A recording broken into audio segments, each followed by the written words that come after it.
Hello mga sir. So itong video natin ngayon para sa mga nagtatanong kung anong best o recommended specs para sa photo editing, video editing, or gaming PC.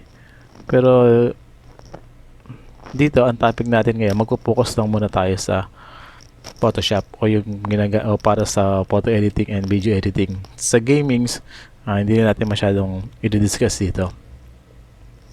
Sa video and photo editing, isa sa mga napaka-importanting parts niya is yung processor. Mas maganda sa processor, at least i5 series tulad niyan. So syempre kung ano yung latest, yun na yung kunin mo sa market. Ayan, tulad niyan. Recommended daw, itong discuss ko sa inyo based sa experience ko. So my recommendation is at least i5. So kung ano yung gen available sa market, syempre mas maganda 4 gen pataas. Kung kaya mo ng i7, mas maganda. So yun yung number 1 sa photo editing PC or video editing PC. Next naman is yung RAM. So ito, kung makikita nyo, 16GB yung ginamit ko rito. For me, ang recommended kong memory na gamitin nyo is 12GB pataas. Kung kaya nyo ng 32, mas maganda. Ang memory kasi, sa Photoshop, pwede ka mag-allot ng memory na gusto mong gamitin sa Photoshop. For example, tulad nito, meron akong 16GB na memory. Pwede kong i-dedicate yung 8GB para sa Photoshop lang. And then, yung the rest na 8GB para sa normal operation ko ng Windows. Siyempre, pag gumagamit tayo ng Photoshop, hindi lang naman Photoshop ang naka-open. So, may mga iba pa tayo binubuksan. So, dun ginagamit yung ibang memory. Next natin is GPU. Kung tapos ang budget, okay lang na walang GPU. Dedicated graphics card. Pero syempre, mas maganda pa rin yung meron. At least 4GB or 8GB. Any video card naman, okay lang, pwede naman. Dito, ang ginamit ko rito, RX 580 8GB. Mamaya, papakita ko sa inyo. Tignan natin dito.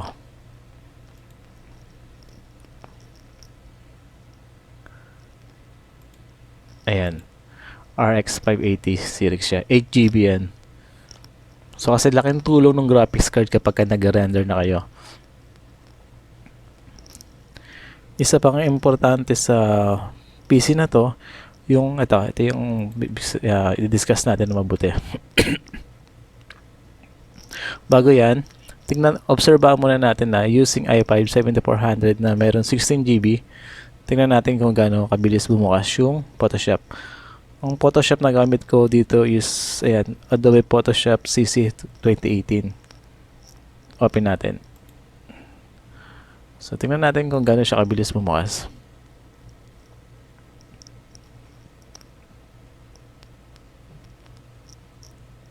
Yung memory din ang nagdadala. Ayan, so mabilis na siya. Naka-open na siya agad. Segundo lang. Ngayon punta tayo sa hard disk. Ang recommended na hard disk dito,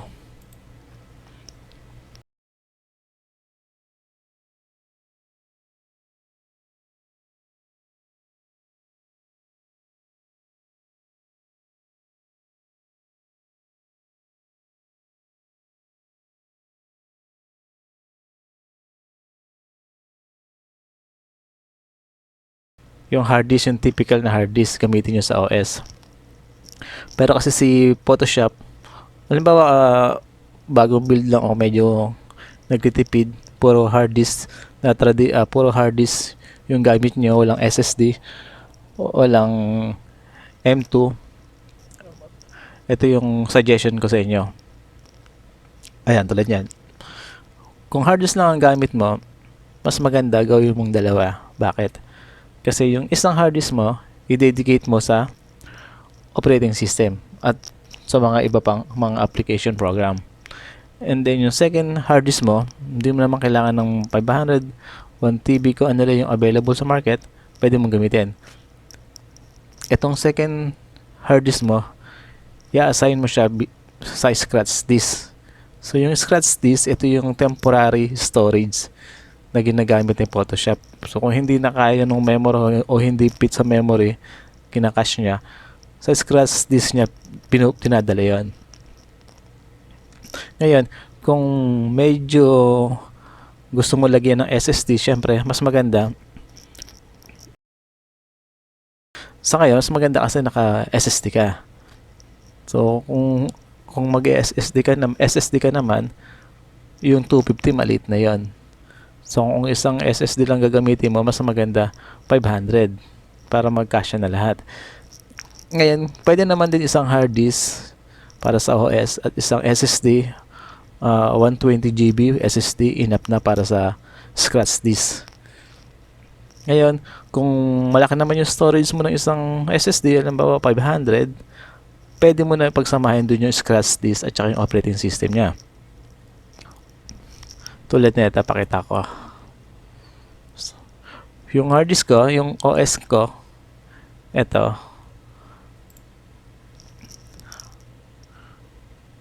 Hard disk lang to, hard drive lang to. Ayan, 500. 1 TB partition lang. And then meron akong separate na ito, scratch disk na ilang TB to. Ilang GB. Ayan, 120 lang. Kung makikita nyo, malalaki yung files na ini-edit dito. Pero kung mapansin nyo, ang liit lang. Nasa 2 GB lang yung kinakain niya. Ang pagkagamit ng scratch disk, hindi po pwede yung mga USB o mga network drive. Either yung dedicated hard disk mo o SSD ka. Balik tayo dito. Punta tayo ngayon sa Photoshop. Sa Photoshop kasi, pwede mong iset. So, punta ka lang dito sa Edit. Hanapin mo yung Preferences.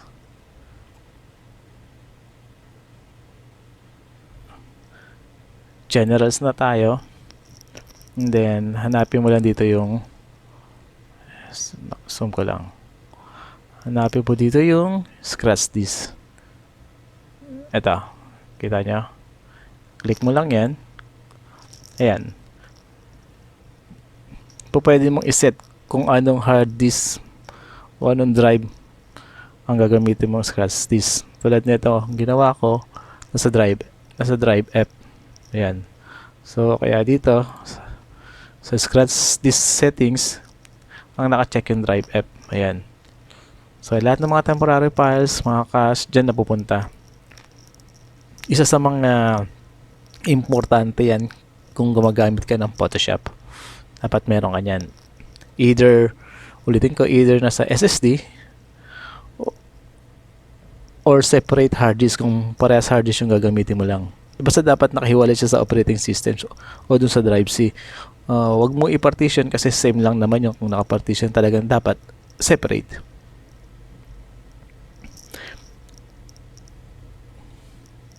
And then yung sa memory na sinasabi ko kanina, pakita ko din.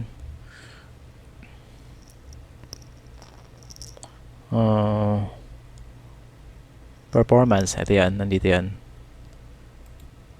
So ito. So meron akong 16 GB dito sa PC na to.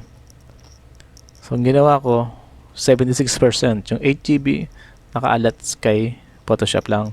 And then yung 8 GB para dun sa PC. Kung titingnan natin yung konsumo ngayon, yung usage ng memory ko, tingnan natin.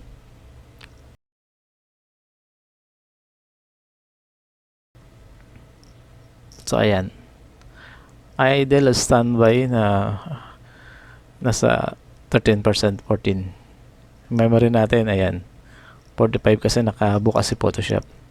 Ito, kung makikita nyo ito. 2 GB kinakain ni Photoshop. So 2 GB yan, wala pa kasi naka-open. Pero ang maximum niya, kaya niyang isagad hanggang 8 GB na gamitin.